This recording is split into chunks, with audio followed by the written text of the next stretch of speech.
येशूची स्तुती असो. आजचे वचन आपण वाचणार आहोत. इब्री लोकासपत्र याचा 11वा अध्याय त्यामधील 17वे वचन. अब्राहमाने आपली परीक्षा होत असता विश्वासाने इसाकाचे अर्पण केले.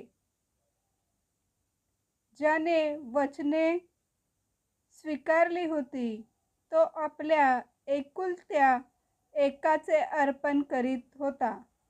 त्याला असे सांगितले की इसाकाच्याच वंशातला तुझे संतान म्हणतील.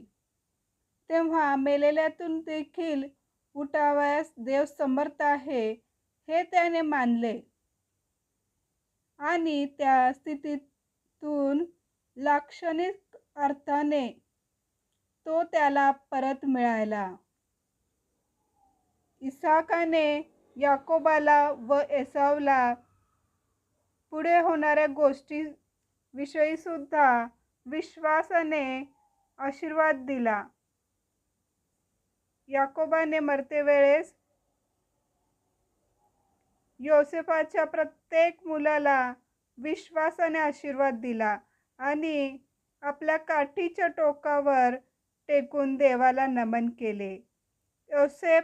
योसेफाने मरते वेळेस इस्रायलाच्या संतानाच्या निघून जाण्याचा उल्लेख विश्वासाने केला व आपल्या अस्थिविषयी आज्ञा केली. आमेन.